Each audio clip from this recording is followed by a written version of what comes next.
I'm with my high school friend Jim Schilling, and as we all know, secrets, man, they're destructive.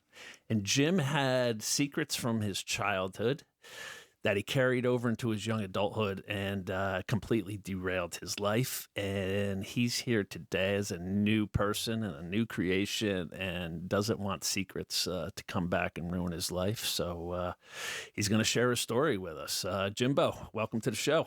Thanks, Clark. You know, I can't tell you how many people from our Kinnatini days have reached out with their own stories, their own secrets, and shared them with me. And now you, and like in college, I had one of my college roommates in here who had his own pain that he carried and never shared. And, I'm just honored to have a platform for people to feel comfortable sharing their stuff. So welcome to the show. Thanks. Yeah, man. I guess the easiest way is to do a linear progression, start from your earlier days. Where'd you grow up? I know you came to high school, like in high school, right? I came to Kinnatini our sophomore year. Sophomore year. Yeah. Yeah. So where'd you go? Where were your I grew earlier up years? mostly in New Jersey, up till about first grade, and then from first grade to halfway through fifth out in PA. Okay. And then from there back to Jersey the rest of the time. We lived in Highland Park till my end of my freshman year, and then we moved up to Sussex County. I started going to Kinnatini my sophomore year. And what was your family dynamic like early on? A mess. Yeah. My biological father separated from my mom when I was 3 months old. Never, even to this day, not really around in my life much at all. A little bit here and there. See him, Easter, Christmas. That was about it. Early on, yeah. And when's the last time you saw him or talked to him? 6-7 years now. Okay. At least. He got in touch with my sister first, and then we tried again, and he hasn't changed. He's just selfish and cares about himself, and anything that goes wrong, it gets pushed off on us, not on him. So to me, it's I'm the point in my life where I'm not going to have that. Why have negative, toxic people at this stage, Exactly. even if it is your biological dad? Exactly. Yeah.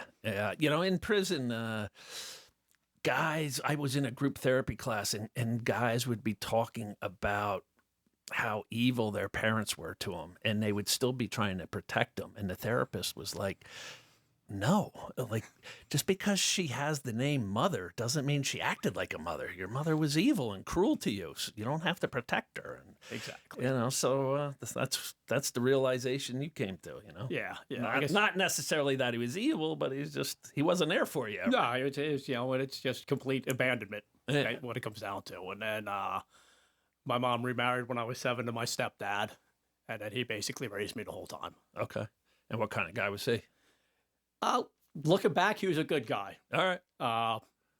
In my early years, my teen years and stuff, because my anger issues and stuff, we definitely butted heads because I had the attitude that, you know what, you're not my dad. You can't tell me what to do. Right. Are he or your mother still alive? He passed away in 2006. My mom's still alive. Okay. You had told me that anger built up in you early on. Absolutely. What was the source of your anger? A lot of it was my father not being around at all. It's like you're growing up in the neighborhood and stuff. You see all the other kids, their dads playing catch with them, doing this with them, doing that with them. Yeah, my stepdad was there as much as he was, but mentally it still wasn't the same. It was, I just had all that anger that, and at that point, especially as a young kid, I was looking at what did I do wrong? Why doesn't he want me around? You had other things in your childhood that built up anger. Absolutely. And that you kept secret. And take us into some of that. Sexually abused as a kid. Yeah. First time was 7 years old, not too long after we just moved out to Pennsylvania. We were living in a trailer park. There's woods behind the trailer park. Older boy who I knew from the neighborhood. I was 7. He was probably like 11, 12, somewhere around there. And, we're out in the woods playing, and just out of nowhere, he just stuck his hands down my pants and started fondling me. And, I was 7 years old. I got no idea what to do with that. All right. It just freaked me out. And, I did everything I could to avoid him. We're talking a trailer park, so there's like 15 trailers in there, so kind of hard to avoid him as it is. But did the best I could. That didn't happen again. Never happened again after that. And then, I was just, avoided him and did everything I could. But, that was definitely the next step with my anger was there, because a lot that what I went through mentally was, well, maybe if my parents hadn't divorced or separated, maybe I wouldn't be here. Maybe this wouldn't have happened, playing the what if game. Did you tell anybody back then? No, And, not at and all. if not, can you think why? Scared. Didn't know how to process it. Didn't really understand what happened. And I definitely. And I'm not judging you by saying, did you tell anybody? Yeah, no, because none of us do. No, I get that. I think scared and just like thoroughly confused. Right. Because it's like it happened. And it's like, all right, what the hell just happened? What was that all why? about? And what was Right. that all about? And it's like, Did you and he ever like have any conversation after that or anything about it? not at all. Did you are you trying to avoid him? Yeah, I did my best to avoid him as much as I possibly could. Yeah. I mean, I think of what helped with that a little bit is that he was older, so he kind of had like an older group of friends. Yeah. And I was, with most of my friends most of the time. And then I'm sure shame, Shame. like Oh, yeah. even at 7, like something happened that didn't feel right, and you don't know how to process it. Exactly. A lot of shame, a lot of anger, a lot of almost thinking, did I do something wrong? Right. Why would he have done that? Like I must have done something to make him do that. Exactly. That's where your child mind. People think as an adult they know how they would have handled a situation as a kid. I get that all the time from the trolls whenever I do a podcast. Like, I can't believe you would get back in his truck. I can't believe you would go back over to his house. But you're not processing things like an adult. You got a child mind. Exactly. So I get it.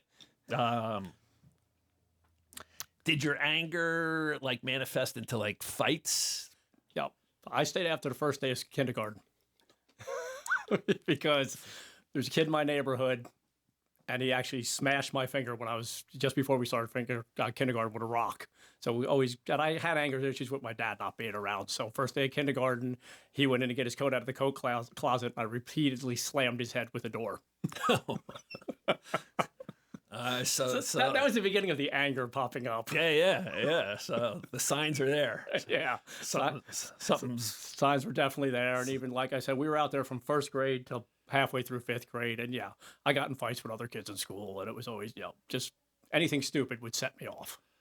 So in 5th grade, you moved back to New Jersey. Moved back to New Jersey. Pennsylvania. Yeah. We moved in with my stepfather's mom in Far Hills for half a year.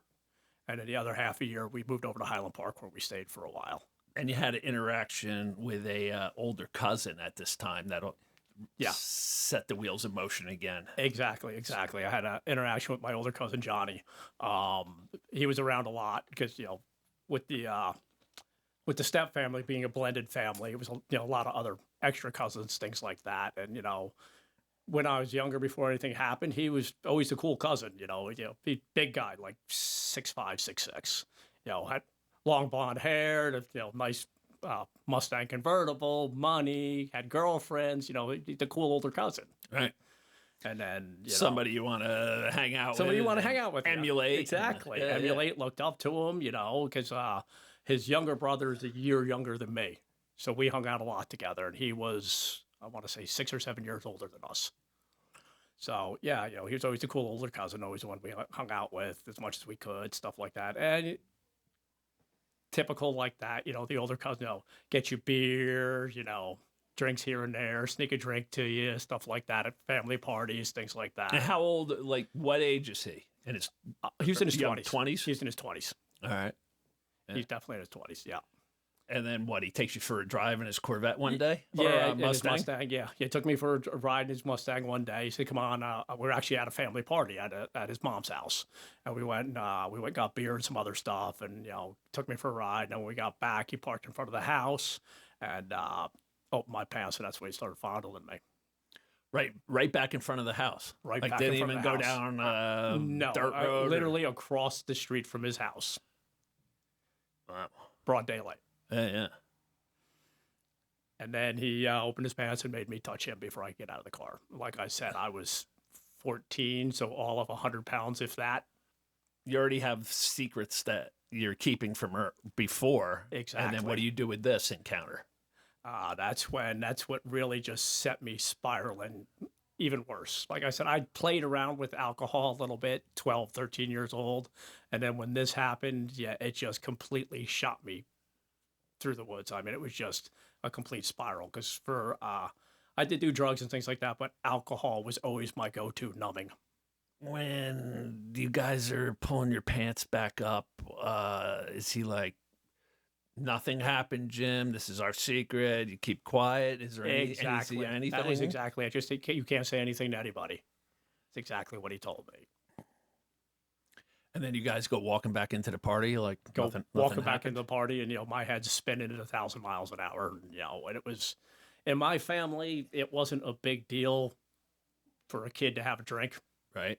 So yeah, when I went in, I grabbed a drink right away. I'm sure nobody thought anything about it. And what's swirling for your mind the rest of the day, the days after, the weeks after? I was 7 years old all over again. That's how I felt. I felt that helpless that week. And that day is exactly how I felt. And then like the days and the weeks after, the shame is just really starting to bury me, starting to, get weigh on me a lot more. I'm drinking more, and it's just like I'm still trying to process, because it happened almost exactly the same way as when I was 7. So now I got the thought, I got to be doing something wrong. Something has to be, it's got to be me. Right. It can't be something else. It can't just be, this person's just evil or whatever the problem is, but it's got to be me. What vibe am I giving off? What signs are I giving that, like, you can go for this? Exactly. Exactly. Because it was, like I said, it was literally, the only difference was it was in a car, not outside. Other than that, it felt, mentally for me at least, it felt exactly the same. Did you ever have any other encounters with him?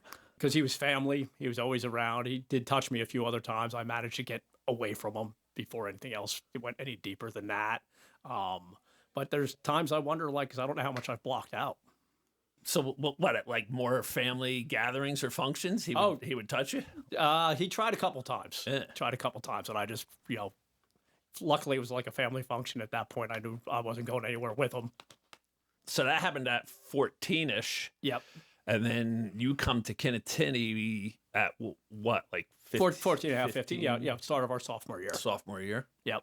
I mean, I can't necessarily, go back and recall you being a heavy drinker. I know I was, No, I definitely was. But that's where it really started manifesting. Like, definitely where it started manifesting. Because, I came to Kinnatini, got on the wrestling team, and I remember you talking in your book how, captain of wrestling team, captain of football team, and it was, Kinnatini was a party atmosphere in the 80s to start with. Yeah. And that just gave me an excuse to blend in and drink heavily. Right. I mean, usually after school, things like that. But yeah, there was times before school and, not really during school much, but definitely before school and after school a lot, the weekends constantly. And then it just, after high school, it just progressed even worse and worse. All right, take us into what you do. We lost touch with each other after high school until I got out of prison and saw you at church. Yeah, and we reconnected, and you're like, yeah, I've got a story too. And so what happens with Jim? Yeah, so after high school, I got into the roofing industry and, just construction in general. There's everybody there's just freaking drinking or drugging or doing whatever anyway. So that gave me an excuse to fit right in.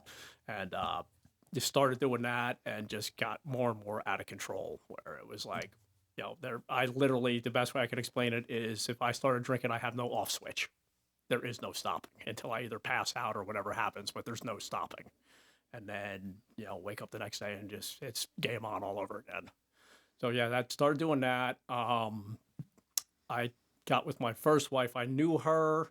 I met her through one of my cousins when I was 16. And she didn't know anything that happened. She knew my cousin who did it. Because, like I said, it was all a small area in Bridgewater, New Jersey called Bradley Gardens.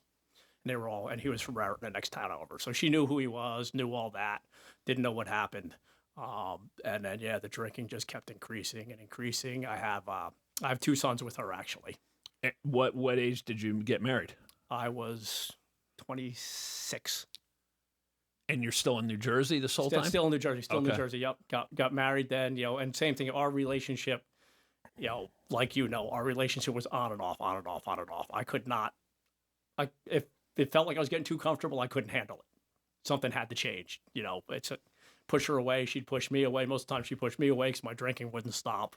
And for her, I get it too, because she grew up in an alcoholic household with her dad being like that. And I just, anytime something in my life got too comfortable, going too easy, I found a way to screw it up. At that point, I didn't know why, but looking back, I can see that's all I did constantly screw it up, push people away. I had an art of, I could build a wall in 30 seconds and not let you in. Right. Because that's what I did. So yeah, we were together on and off. Then we got married. And actually, before we got married, I went down to Texas. We broke up. She kicked me out of the house, and rightfully so, because I was freaking hammered all the time. Met another girl, went down to Texas with her, and that's where I got in trouble. And that's where I picked up a murder charge. So you didn't marry her till you came back from Texas? Yep. This one? Yep. Okay, Exactly. all right. Exactly. I thought I had missed a marriage. No, in there you didn't miss a somewhere. marriage. You didn't miss a marriage. All right. So, Well, you sort of just let the genie out of the bottle. Yeah, I did. About Texas. It came barreling out. Yeah. So take us through that. into your time in Texas. Yeah, so like I said, I met a girl from Jersey who had family down in Texas, and like things are, running was one thing I always did. So I'm having problems in New Jersey, felt like that, so we'll run to Texas because that's going to magically solve all my problems. Except that I'm still in Texas. Right. So wherever Jim is, his problems are. Exactly. But we think if we move, it's not the case until you address the monster inside. Exactly. Right? Geography doesn't make a difference. No. And people have to understand that. I've posted about that numerous times. Yep. Yeah. So and you're a prime example for what's coming up. So yeah, I was with her down there. Got a job working at a plant nursery, as a matter of fact, and met a guy that I knew there, and the guy's was having bad issues with his dad, which probably made me feel bad for him the way I felt about my dad. So his dad threw him out. I let him come stay with us for a little while, and he had a friend who was from San Antonio who used to come. We were living in Austin. He had a friend from San Antonio who used to come up and visit on the weekends and stuff. And then one weekend, he's like, asked me, hey, do you want to go target shooting with us? And, living in Sussex County and everything, we grew up around guns and shooting and fishing and all that. So I was like, yeah, all right, let's definitely go. So cooler full of beer, can't do anything without the cooler full of beer. Go out there, start target shooting. And where are you going? Just in like woods outside of Austin. Okay. I couldn't tell you the exact area other than woods outside of Austin. All right. Because Texas, once you get outside the main cities, it's wide open everywhere. Right. So we're wood outside of Austin. He tells the guy, his name was Richard, he told him to go put another target up. We're just shooting, we're drinking the cans, and that's what we're using for targets when we're done. He tells him to put it up, and then he shoots him. Now, at this point, I'm thinking it's a total accident. Because we were shooting a 22. And he got him like in the side and stuff. And he just jumps, he's like, oh my God, you shot me, you have to take me to a hospital. So I turned around to grab the cooler. And by the time I turned around, he had walked past us. So now he's in front of the two of us, going back towards the car. And the guy, Craig, picks up the gun and shoots him in the back of the head. And he drops right there. And then at that point, it's like, obviously, crystal clear what's going on. It wasn't an accident. It wasn't an accident. Right. And he actually wasn't even dead at that point. And he was laying on the ground. And he said to him, why do you want to kill me? And this kid, Craig, literally, Clark, his face and everything, it looked like a different person. He changed. I don't know if he was a psychopath or whatever the deal was, but his whole demeanor, his whole facial expression, he just went blank, like he wasn't even there. And he looks at the guy and says, when he asks, why do you want to kill me? He looked at the guy and says, I don't. Put the gun right against his temple and pulled the trigger. And this was his friend, right? This was his friend. This was his friend from San Antonio. From San Antonio. I only knew. I knew him met him like 3 or 4 times. Through that guy. Through that guy. Yeah, I'd never met him before that. And when you guys are out there shooting, are they beefing? Not at all. He's not beefing. Not bringing something up that pissed him off. Not a word. You guys are just drinking beers, laughing, having fun. Exactly. And then he shoots him with a 22 in his side. Yep. When he's walking back, did you see if he was bleeding? Yeah, you could see where he's bleeding. I can see where he's bleeding through his shirt. Yeah, I can see where he's bleeding through his shirt for sure. And then boom in the back of the head, and then boom in the front of the temple. Yep. Wow. Exactly. And now he's got this gun in his hand. He turns to you, and what's he say to you after that? You got to help me cover the body up. which obviously I did. Yeah. Huh. Because at that point, it's like, besides, and now we're back to my go-to thing of just jam the trauma down, build the wall, do whatever you got to do. So we do that. And how do you hide the body? Just drag it out and Drag it out of the way a little bit, cover up with sticks and whatever we could find laying in the woods. Was this like a populated area where people went, or did you guys just pick some random place? He told us where to go, so I have no idea if he had this planned in his head, the guy who shot him. I don't know if he had this planned in his head prior, but he told us where we were going. It was, I want to say, we went to a cul-de-sac and probably walked 15, 20 minutes back into the woods. Okay. About that far. And now you drag the body out. What do you do? Cover it in like some leaves and sticks, whatever you could find.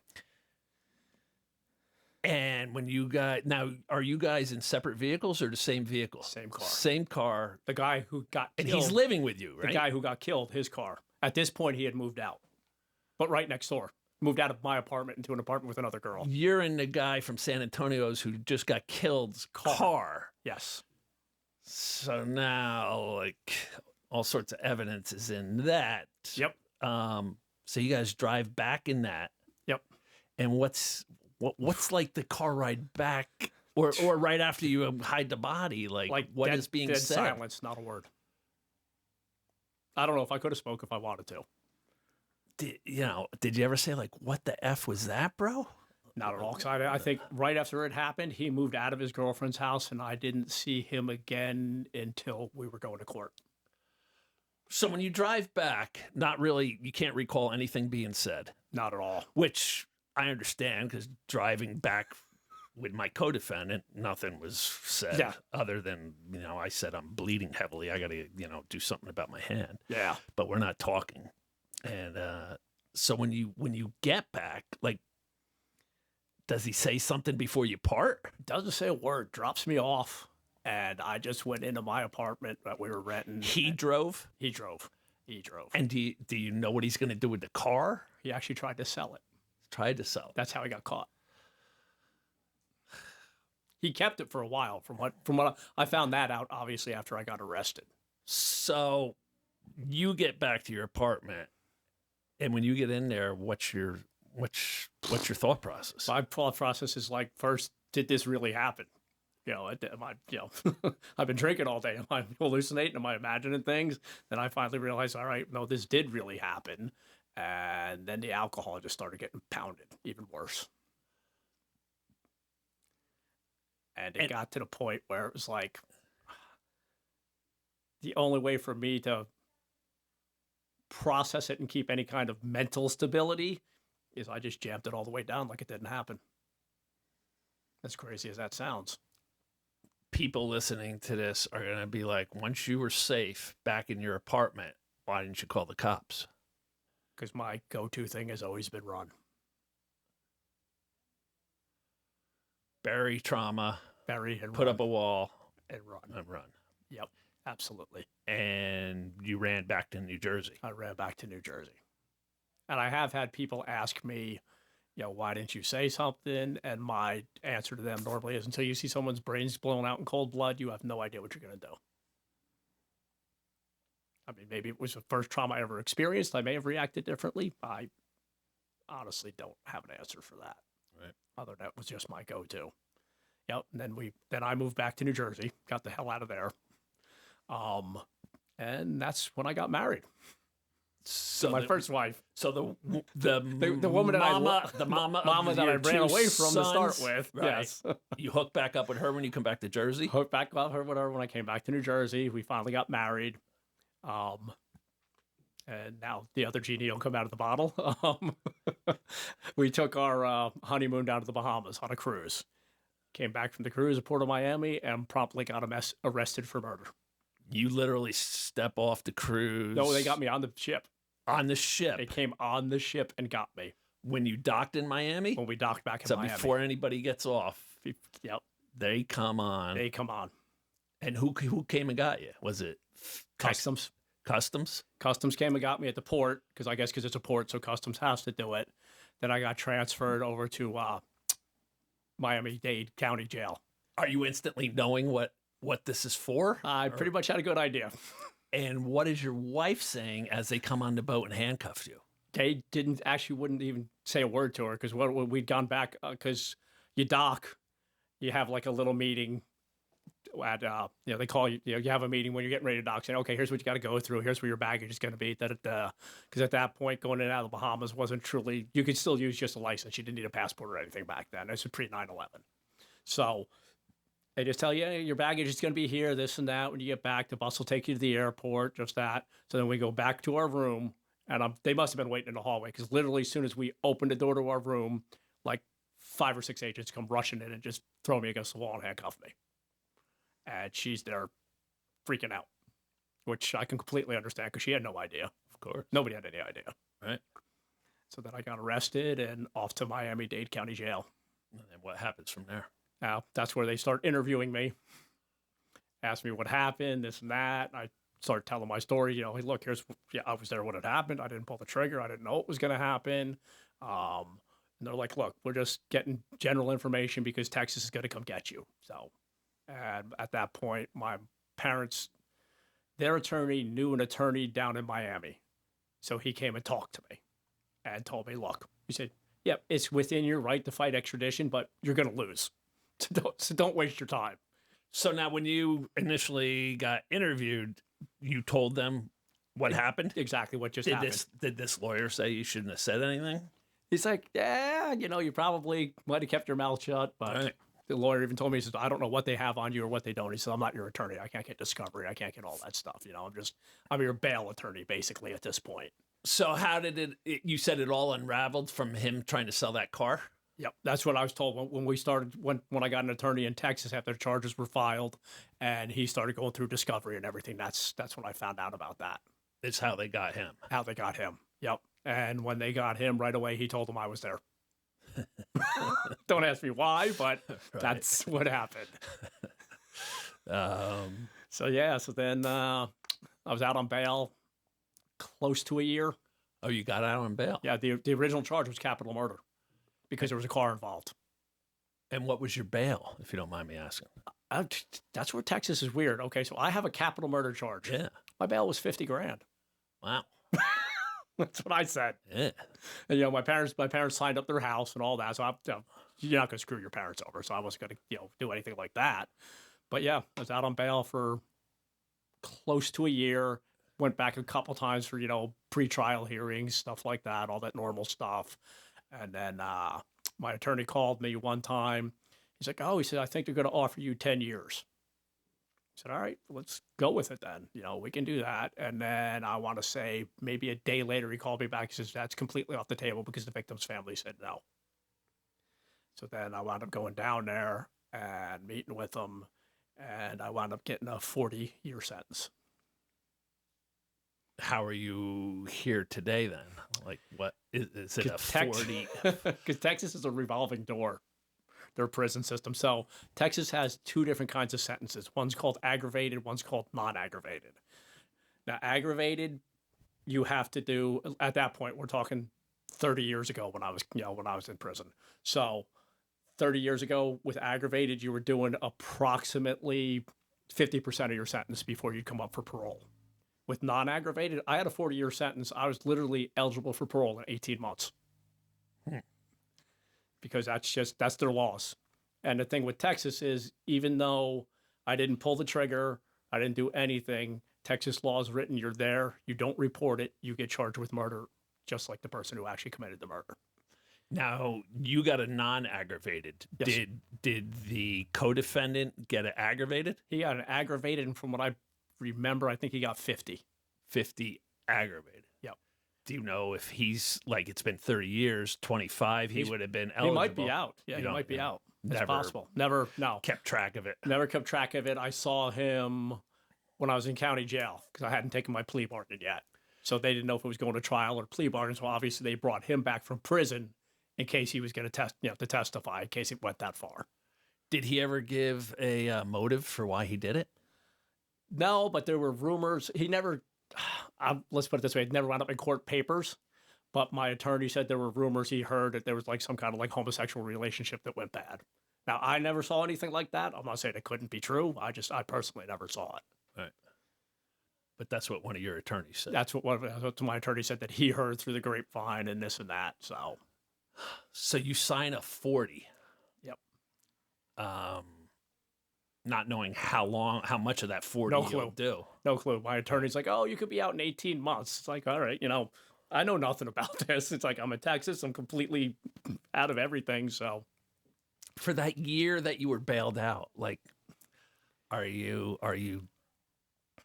second guessing everying? Like, why didn't I say something? Absolutely. Look at me now, the Absolutely. position I'm in. Did you come up with anything other than, or just like, at that point, I didn't even, because I hadn't processed anything that I'd been through yet. So at that point, it was just still, as weird as it's going to sound, it was my comfort zone to handle things that way. Right. And yeah, I second guessed myself 1,000 times. It's like, well, what if I had done this? What if I'd done that? And then I'd get to the point, it's like, well, I can't do anything about it now. So it is what it is. I'm stuck with it. And, it's going to go where it's going to go. As you're going away on a honeymoon, Mm-hmm.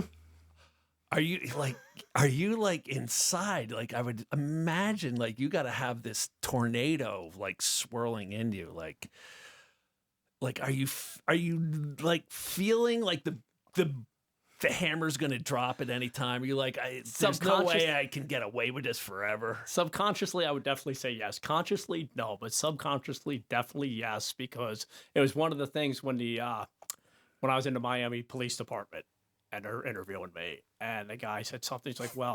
He's like, didn't you know you had a warrant out? It's like, dude, do you think I would have came back from the Bahamas if I knew I had a warrant out for murder? I mean, let's be realistic about this. But no, and it was just, and it's, like I said, it's weird because it's how I process things then. I wasn't even hiding. So it's almost like I didn't care if I got caught or I wanted to get caught.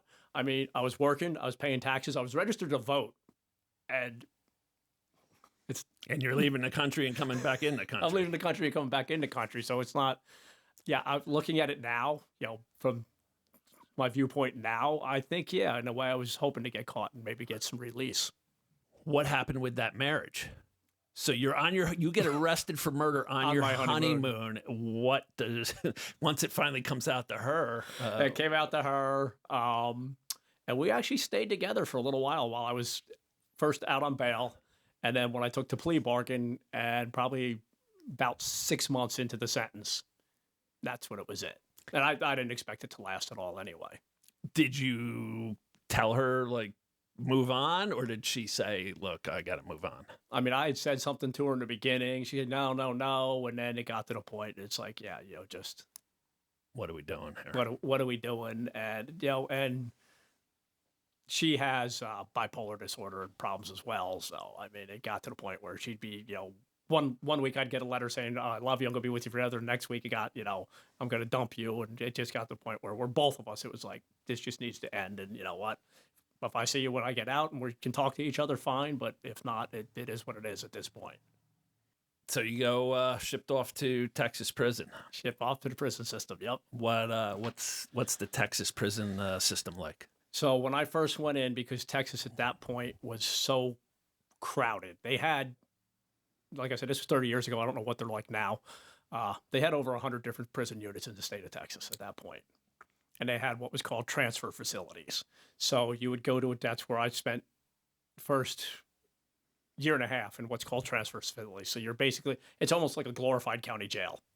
So you're there, you're under Texas Department of Corrections, waiting until you go to a permanent unit. And they have a term down there, and it's called the Gladiator Farm. And it's called that for a reason. But you step off the bus, it's on. Just fights right off. Fights right off. You got to show where you're at, basically. And down there, because there's, at that point, I'm sure it's still the same way, the gangs were rampant.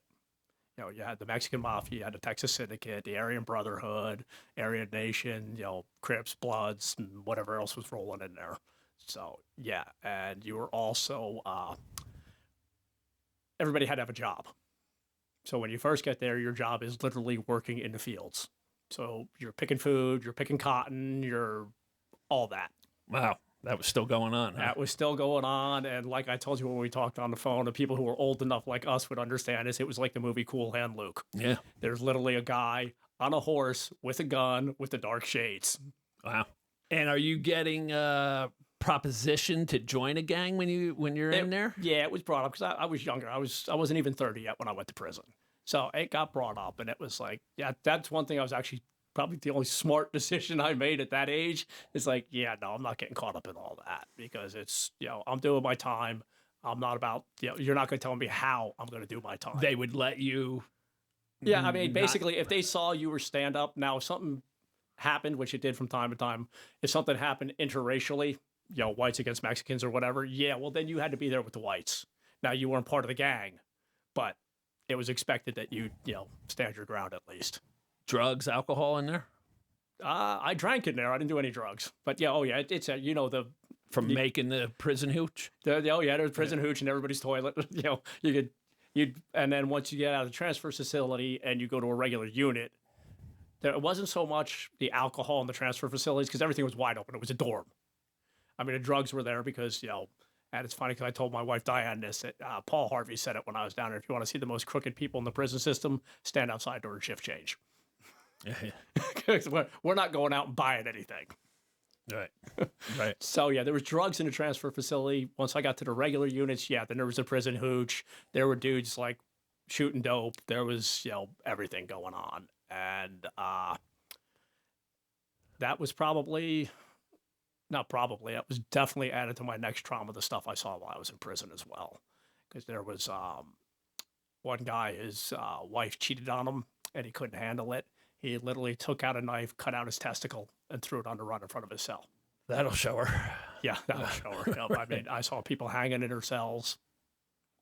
Riots. I mean, the biggest place for riots to happen were two places, either the yard or the chow hall. Did they offer any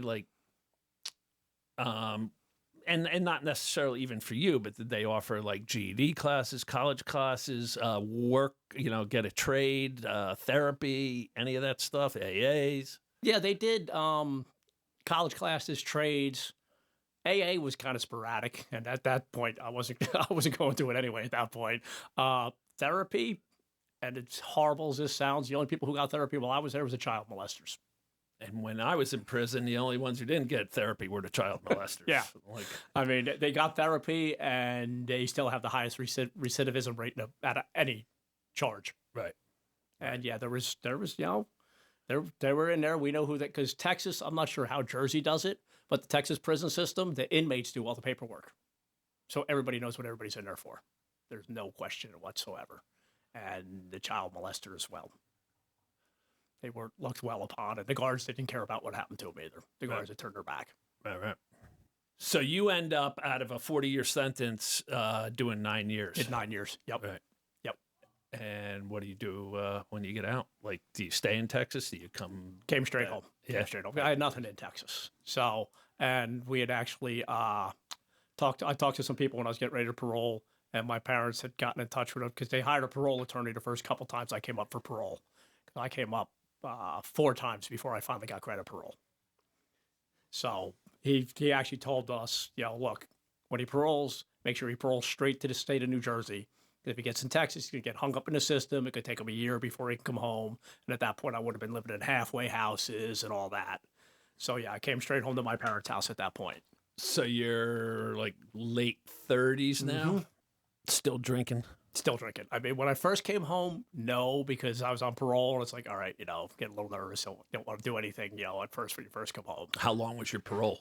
I'm on parole until 2034. Oh, you're still on? You got it. Oh. Working on getting off of it. So they give you the 40-year sentence, 9 years you do, and then they give you what you had parole for the rest of your whole sentence? For your entire sentence, whatever it is. Wow. Okay. Yep. So I come home. My mom was working at a furniture store. The guy, he knew me, and he's like, all right, because I had to have a promise of a job. He said, look, I can't keep him, but I'll give him a promise of a job so he can get out. And then, I came home. I was with my parents for a while. And then, I just started getting back in the construction industry and roofing and everything again. And, probably 5 months sober, and then the drinking just started again. Now, are you getting tested? Or like, are you meeting with a parole officer I met up with here? well, when I first came home, I met with a parole officer twice a month, Right. and he did house visits as well. Yeah. But they were only testing for drugs. Never tested me for alcohol. Wow. They had an 80-hour alcohol test. They would test me. Yeah. And when I first came home, they didn't have one that went back that far. Yeah. Like if I drank, it would show up for 80 hours. Yep. Yeah. Wow. But yeah, at first, then no, there was no, because I remember I even went played in a golf outing. And not my parole officer, but his partner, I was talking to him about it. He said, oh, yeah, go have a couple of beers and relax. It's like, my parole officer told me to have a beer, what the hell? So, yeah, and then, and, with the alcohol, for me, it was always progressive. So it always started off slow. I have a couple here and there, a couple here and there. But then, once that door opened, it was just nonstop. All these years later, do you still see a parole officer? Different one. Like how often? Now I'm at a point where it's every 3 months, about every 3 months. Really? Still see? Yeah. Wow. A different parole I thought officer. you were going to say like once a year or something. Well, it was once every 6 months. Yeah. And then because Texas is in charge of my parole. Okay. Jersey's basically babysitting me. So it was once every 6 months, and then Texas changed their rules, and now it's got to be every 3 months. Okay. But yeah, my first parole officer, he retired. So you start drinking heavily again. You never addressed anything from your childhood. Not at all. Never addressed it one bit. And so where do you go? Drinking heavily again, I'm back to where I'm like drinking before work, drinking after work. Actually got a DUI. Got in an accident, got a DUI. How did that affect your parole? Oh, well, because I got the DUI, and the night it happened, I went and checked into St. Clair's in Denville. Because it was like, I don't want to say I had a plan for suicide, but the thoughts were there. And yeah, that's it affected my parole a little bit, and that was where I first opened up a little bit. Because I actually told the parole officer I had at the time. She's like, well, what happened? I said, here's what happened. I said, this has been going on with my head. And, I'd seen my cousin not too long before that happened. And now it was just, started snowballing. And so I got the DUI. I did intensive outpatient for 90 days. But I was still not opening up about what the problems were, because you'd have one-on-one counseling. And I still wasn't open up with it. So then I slowed down on my drinking, but then it came right back again. And, it was right back to full blown. And it cost me jobs. And it cost me a job. And it got to the point where it was like I was 50-50 between going to rehab and ending it. And then I just went and checked into Sunrise House. Okay. And the suicide, I mean, that's one thing rolling back a little bit, is that the suicide thoughts went all the way back to, I attempted it in high school when we were seniors. I had 2 guns loaded in the house, ready to go. Telephone rang, made me jump. Gun went off. It's the only thing to stop me. Gun went off in the house? In the house. When the phone Through rang? the floor, 410 shotgun. How'd you explain that? I told them, I was messing around and it went off. We're people with the trauma and everything else, we get good at lying. Right. So then, with the where we were then, it was a little over 4 years ago. It was May 29th of 2021 when I checked myself into Sunrise House. And is that when you finally opened up about all That's your when trauma? That's when I finally started opening up. Why then? For whatever reason, it felt safe. Some other people started sharing some things here and there, and then there was actually within Sunrise House, there was a trauma group that I got involved with. And that's what really, I talked to my one-on-one counselor about it a little bit. And then, with the trauma group, that's when it really, because other people started sharing things, and it's like, all right, well, I'm not on an island anymore. I can slowly start opening up about it. And that's when I started. Then that's when I really found out, the lady who ran the trauma group, after one of the sessions, one of the group sessions, she wanted to talk to me, so I was talking to her, and she's like, "Have you ever been diagnosed with CPTSD?" I said, "Well, I've been diagnosed with PTSD." I said, "I have no idea what the C stands for." She's like, "That's compound." She said, "Between what you went through with your dad, being molested, seeing the murder, and what you went through in prison," she said, "You got a lot to unpack." And did you like start unpacking there, and then Started did you unpacking a little bit there, and then got more and more involved. more involved where once you got Well, out? they're definitely more involved a lot. Started sharing more. I've started sharing more outside the trauma group as well, with just the regular groups and things like that. Because I realized not only was it helping me, I saw the light come on in some other people's eyes, and realized, hey, you know what? Maybe I can stop somebody else from going down the paths I've gone down. And yeah, and even before I checked myself in at that point, I was going to therapy before I went to rehab, but I still wasn't ready to just completely let it all out.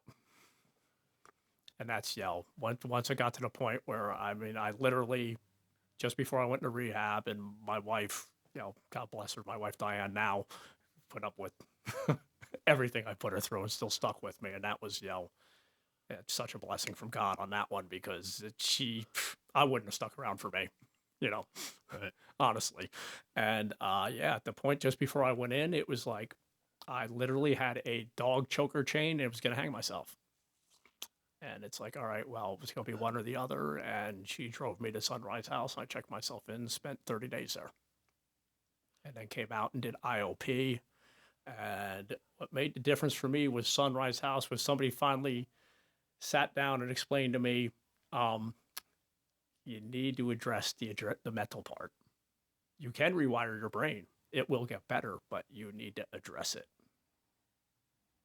And that's what really kicked it off for me and started making a big difference for me. Did you go back to the therapist you had been seeing, Yep. and then finally open up? Yep. I mean, he knew basically, but he didn't know how much it was building still, and that it was still bothering me. Because when I was at my worst, it was like, I was having nightmares, wasn't sleeping right. There'd be things like during the day, just something, I couldn't even explain what, but something would just set me off and like take me back to either prison or being molested or whatever. Just everything just building constantly for me. When you're contemplating ending your life, is there a negative voice in there telling you like we can make this pain go away? Or Absolutely. yeah, Absolutely. and you're listening to that negative voice? Listen to that negative voice just trying to tell me, you know what, this will stop it all. You don't have to deal with it anymore. You don't have to fight it. You don't have to, go through all that. Right. And have you had a drink since Sunrise House? Not a drop. And that's over 4 years ago, 4.5? Or... Yep. And you opened up finally and share. I got into a group therapy in prison, and I've said all along that was the greatest healing thing for me too. You know, just being amongst other people who have trauma, and you're finally getting it all out. Exactly. And I realized in that group that, trauma's trauma. Everybody has different trauma. But it came to realize that, the majority of people kind of like deal with it the same way. You're going to find something to make it stop, whether it's drugs, alcohol, sex addiction, shopping addiction, you're going to find something to push it away, to try and just keep shoving it down like you've learned your whole life to do. Right. Until you finally open up. And that was like the first time in that trauma group, it was like the floodgates opened up. Honestly, say I never thought I'd cry in front of a stranger. Right. And what is life like now for you? Oh, it's fantastic.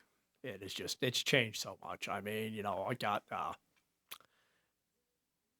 connected with God more and more, which I should have been doing anyway, but, connecting with God got more and more, and that is definitely, he's changed my life so much. And now that I'm open and honest about it, and that, people know what happened, and now I'm at the point where it's like, I don't care if you judge me or not. I know what I went through, and I know what I have to do to stay healthy. And one of the groups I heard it in, I like the way the guy put it. He's like, you know what? He says, somebody else's opinion of you is none of your damn business. Just worry about you. And yeah, it's life is like, I mean, I got a good job. I'm in management. You know, I'm still in the roofing industry. I'm in management. You know, I've been blessed with so much, and what I've come to realize is that the more open and honest you are with people, it's amazing how many people will help you and want to help you. I mean, it's spent my whole life thinking, you know, that this was just me. No one's going to help me. I'll just, you know, and I was, you know, I'll just be a complete jerk and keep you pushed away, so I don't have to worry about, you know, anything. The psychologist for the prosecutor in my case said he thought it was very important that I did some time so that I feel like I paid my debt. He said, I've seen where people have gotten away with crimes and then they just completely self-destruct because they didn't feel like they paid their debt to society. Do you feel like if people like, you know, want to troll you or you know, just give you crap for not coming forward about seeing a murder, you know, I think it's important for what that psychologist said for me. I think it's for you. Like you did your time, you did your sentence, you know, paid your penalty. Like I did, if I had to do 20 years, 30 or the 40, I was going to do it. You were going to do it, right? Exactly. And yeah, the thing with me with that is, like I said, when I had a parole attorney come in, they also psychological evaluation and everything. And I was talking to a psychologist about it, and even went through a lie detector and all that. But I told him, I said, I definitely, I am going to sound strange. I am glad I did the time, you know, because honestly, I was there when a human life was taken, and I didn't value it enough to say anything to anybody, is how I look at it now. And I can see it now, looking back on it. And yeah, I mean, and those 9 years in prison, yeah, I mean, I got an associate's degree. I learned a lot about myself, things like that, you know, and it's, you know, your past makes you who you are. And it's what you do with your crap. So Exactly. like your life turned to crap. So, you know, are you just going to stay in the gutter until it ends, or are you going to crawl yourself out? Exactly. And become somebody that you're proud of? Exactly. There was a recovery group that somebody told me about when I was in Sunrise House called Recovery Elevator. And that's what their thing is. They're like, you took the elevator to the bottom, now you got to take the stairs back up. Looking back on everything to close this out, what life lessons, what regrets, what wish of you had done different, what keeps you sane now, healthy habits, anything you want to share to sum everything up for the audience? Sure, absolutely. Only regret I have is that I held it for so long. So, you know, healthy habits for me are definitely, and my wife thinks I'm nuts, but I'm at the gym at 3:00 every morning, Monday through Saturday. Besides the physical part, it keeps me mentally sane as well, you know. But yeah, I've learned so much with sharing, talking to you, sharing with other people. You know, I would definitely tell anybody out there, you know, no matter what happened to you, whatever you're struggling with, push into God, number one. And number two, reach out to people, talk to somebody. Doesn't matter. You know, you'd be shocked how many of us have gone through this or other similar traumas. And, you know, just go for the help. You have to go for the help. Otherwise, you're going to destroy yourself, and it's not healthy.